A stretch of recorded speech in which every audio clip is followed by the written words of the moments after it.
In the south of India, there's a religious practice which, when one is not considering the background of it, may look very strange. In some of the worships, they take a ball of cow dung, roll it up, and put it and say, this is Ganesha, the elephant god who is supposed to remove all the obstacles. For us, who are maybe only familiar with the usual way of looking at it, it is just not so conceivable that somebody is taking cow dung, which is the defecation of the cow, and putting it like that and calling it sacred. But they have a very deep insight, and that is what makes it very significant. The saying goes that if you roll it up and put it on the altar, it becomes Ganesha. But if you just put it on the ground and step on it, it is just cow dung. So there is an understanding that it is your awareness what makes one capable of experiencing the sacred, which is even behind the most mundane of the life's processes. This consciousness is that what makes the real difference. That we are not only preoccupied and engaged with the peripheral, logical, rational explanation of everything and believing that this is the truth. Instead, to look deeper, to consider. Bring the attention, bring the alertness, bring the awareness, and be present. And that is what the conscious seeker has to orient to. For example, we started now with a cup of tea. It is a simple, ordinary act in the normal sense. But when we make it a conscious act, when we are not letting our preoccupations engage ourselves, we are not going with the usual business-like approach, but be wakeful with it, be present to it. Then it becomes a sacred act. You make it sacred through your consciousness, through your presence. And that is also the sense behind such simple things. It is not that only some places are sacred, some people are sacred. Yes, that can be a factor for bringing the attention to the dimension of the sacred. But when you understand more deeply, when you are capable to inquire into life, then you see everything in life is sacred. When you consider very carefully, then you can see in every detail of life, every aspect of life, there is so much intelligence, so much playfulness, so much beauty.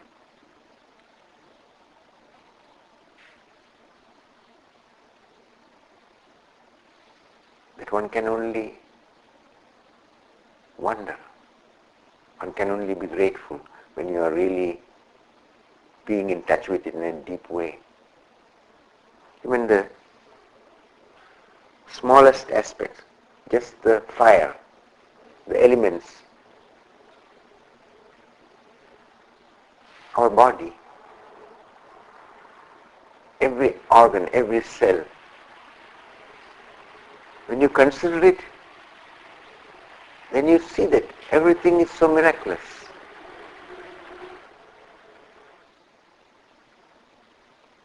And this is the awareness of that what really is that transforms us. So that we are not taking life for granted. We are not going about as if there is something wrong with the world, the others have to change.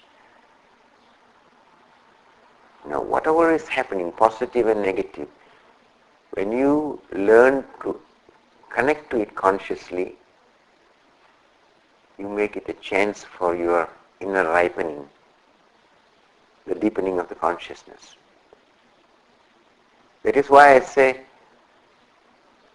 whether somebody looks to you friendly, somebody looks to you unfriendly, deep within remember,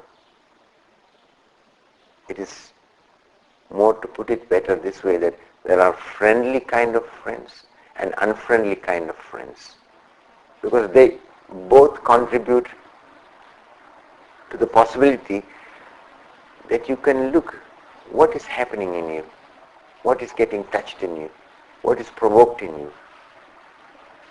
Some provoke the unconscious negative aspects in you.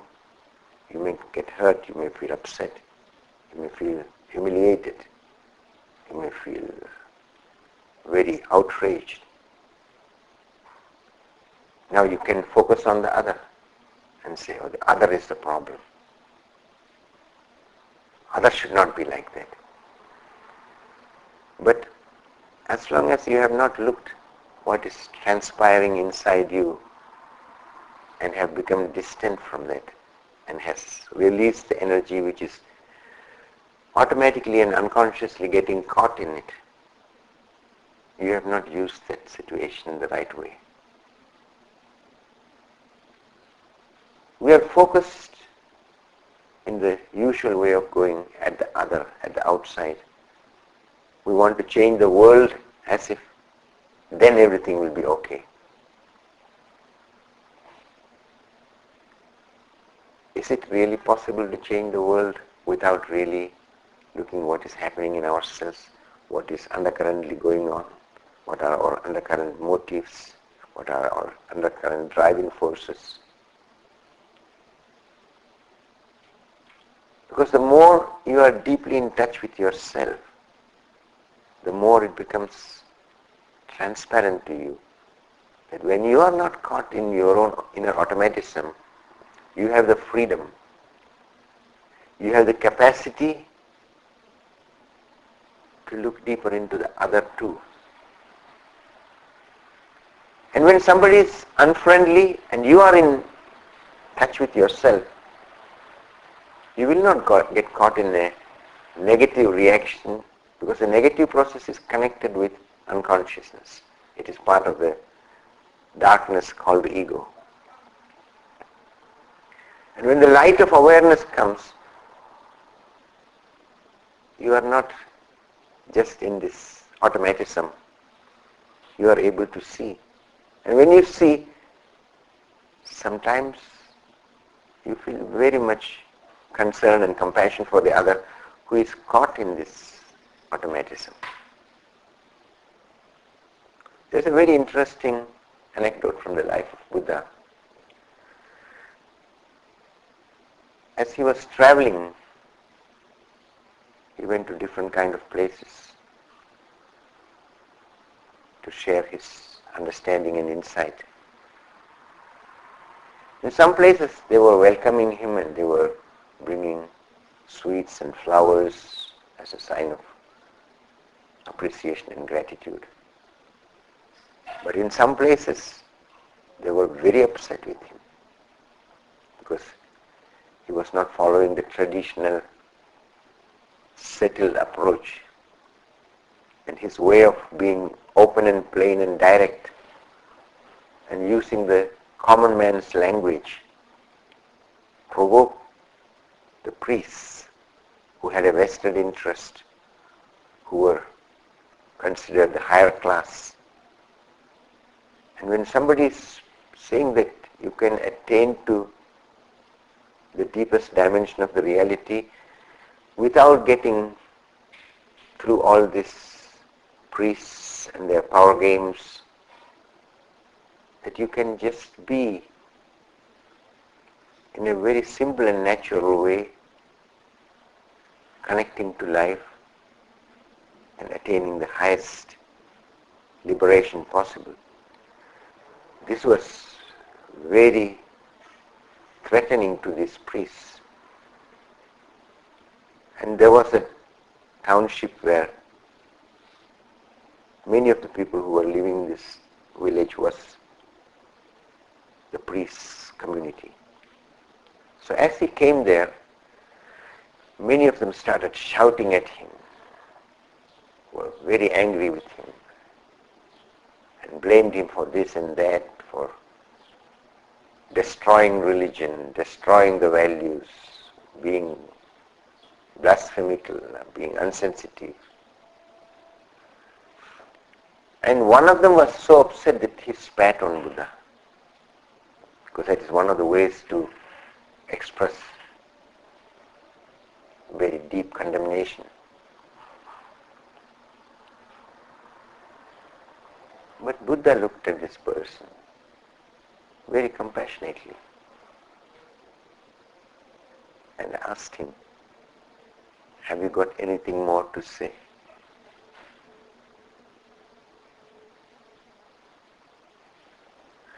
The person was shocked. He had not expected such an answer. He is used to people reacting negatively when somebody is negative, when you provoke the other and the other is provoked and want to fight back or hit back or run away, whatsoever. But someone just sincerely being compassionate and kind and asking, "Have you got anything more to say?" This touched the man very deeply. Next day he came to Buddha, bowed down and asked to be pardoned, and told him that I was so preoccupied with my own concepts and ideas and beliefs of how everything should be and what religion is and all.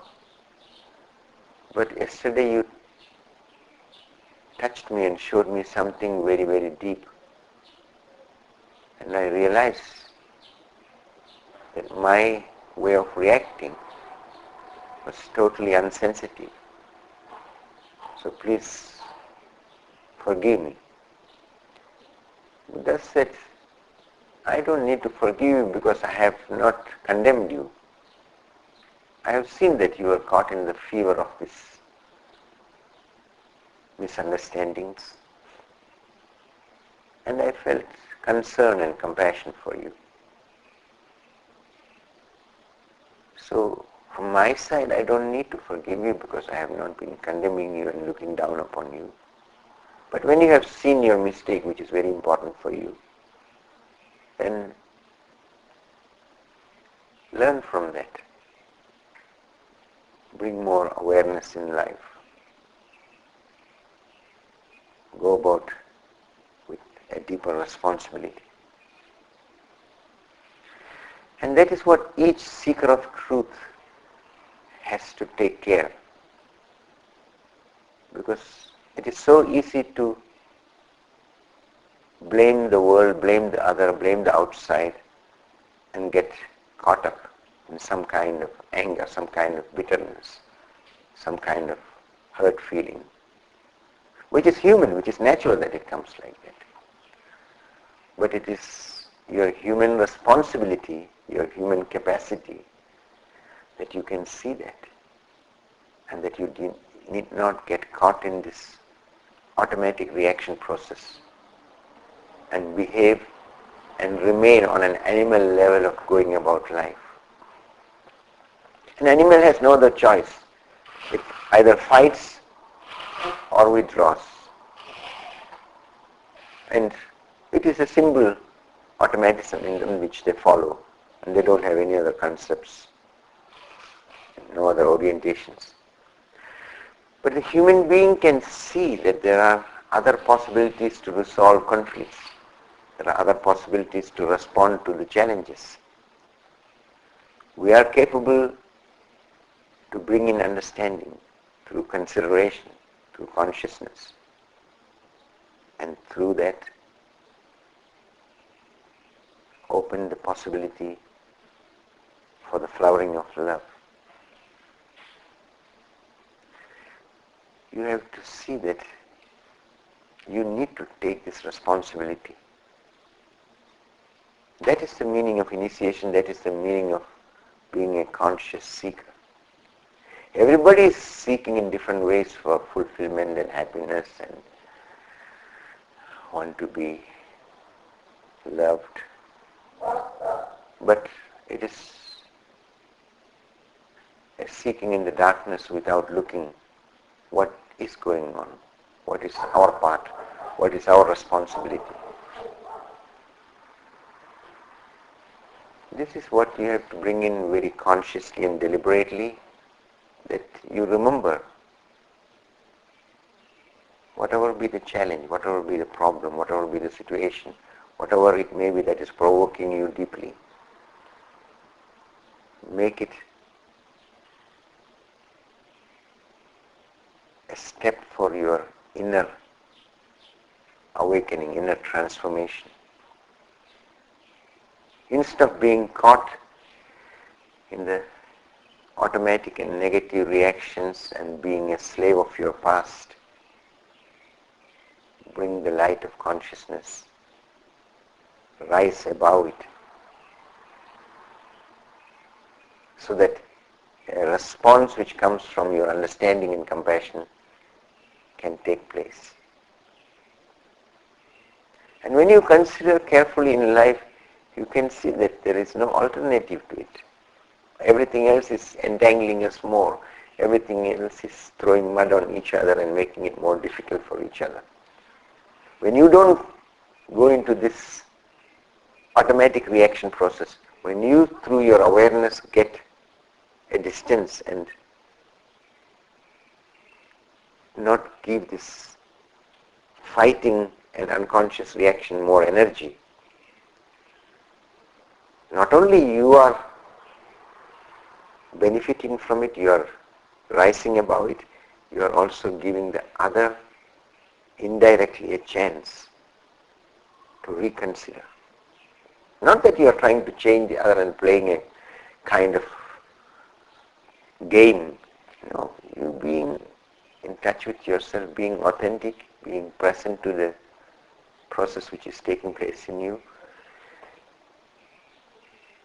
indirectly contributes to that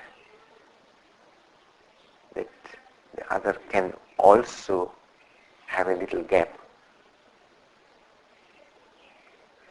And that is the way you can support to a development in the world where more understanding and more love can happen. Not by imposing and fighting and forcing, because that is just going on a power level. And in the power level, there's always a certain kind of winner and loser. And the ego is trying to prove who is strong, who has the say, who is able to bring his concept into the game and control it. So you have to see that anything which is healthily going has to be a conscious, compassionate way of responding to the challenges of life. That is the sense of learning to be with oneself. That is the sense of learning to observe all what is taking place without identifying. That is the sense of meditation. And if you understand rightly, and if people go with the right understanding and sensibility, whatever religion is there, The essential teachings are, when rightly understood and practiced, as support for the human being to go beyond the narrow idea of oneself and open up to experience the deeper interconnectedness of the reality. That is the meaning when it is said everything is divine, that this existence is non-dualistic. But just to intellectually have it as a philosophical concept is not enough. It has to become your own direct experiential realization. When it becomes true to you, when you have an inner clarity about it, then naturally it transforms you. Then you don't follow this power-oriented, competitive, blind way of reacting to each other. And spontaneously there is a quality of consideration, compassion, sensibility, sympathy towards yourself and towards each other.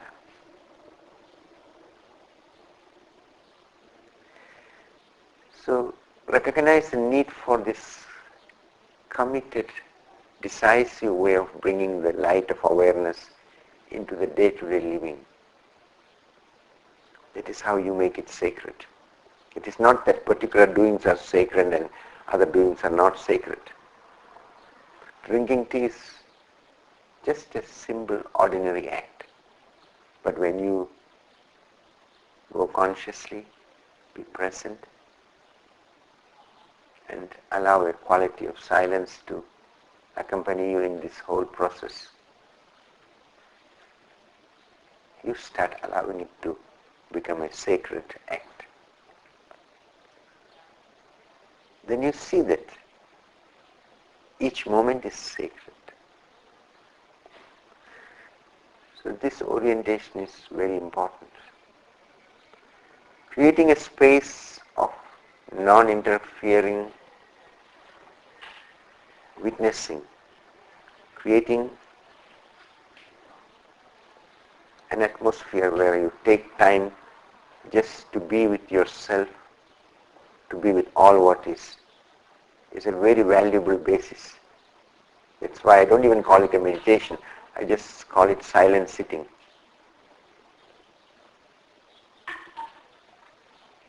Because when you say meditation, then people have the idea, I am doing something, I am meditating. No, you are not doing anything. You are sitting silently, being wakeful and present. But that is indirectly a way to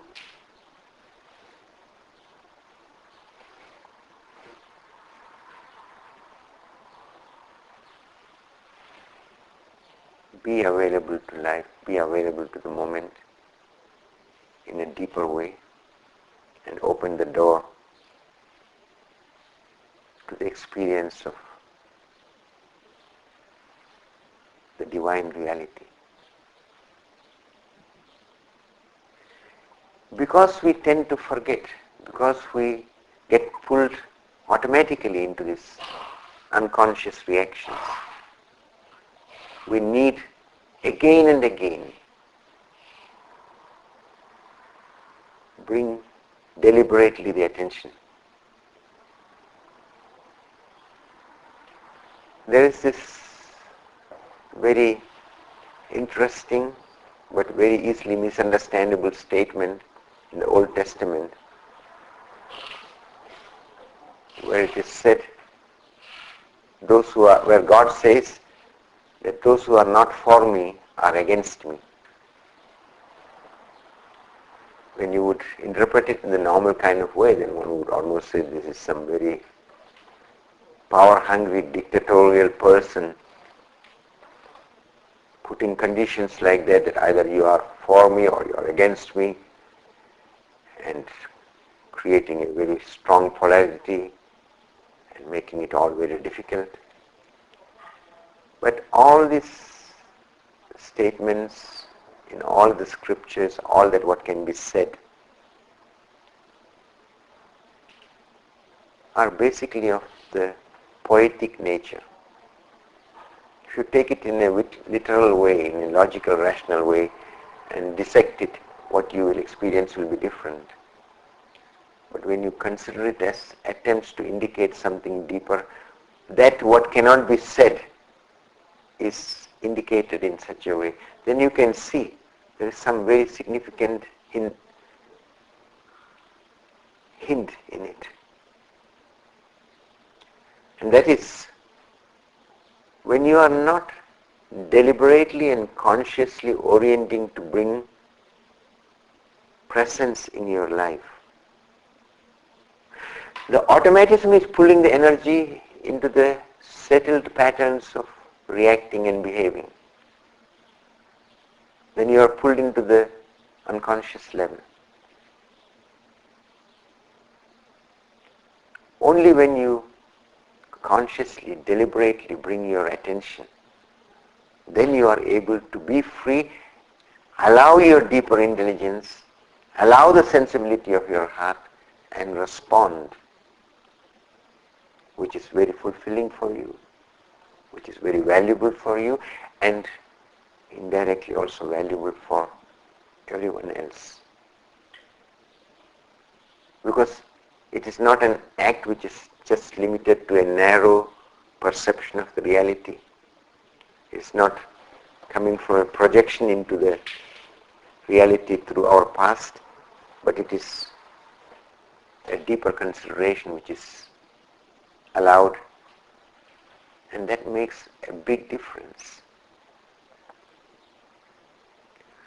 So this statement, when you understand it carefully, it is a very valuable reminder, because if you don't take deliberately the orientation again and again, day to day, otherwise it is all just only some concepts in the mind and one says, yes, I know it. But you are not in alive, energetic, immediate touch with it. And that is only possible when you take time, when you bring again and again this remembrance. So taking time every day for sitting like this is very significant, very helpful, because that enables you also to carry this remembrance more alively, more directly into the day-to-day simple process of living. Then you make everything sacred. Then you transform the quality of your acts and see that every step is a play of energy. Every step is a way to manifest the potential which is given into you in this life, which is very short, which is very precious. And you have the possibility to make it a blessing or let it become a curse. Nobody else is responsible when you deeply understand it. There is no God wanting to punish you. There is nobody else really against you. And when you take deep consideration of it, you make your life a blessing, and through that you make yourself a blessing for everyone else.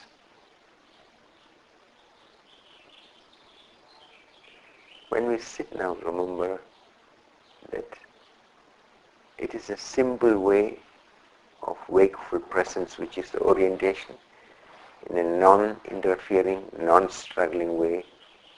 Be present to all what is there in you without identifying with anything. With this orientation, we sit the next hour.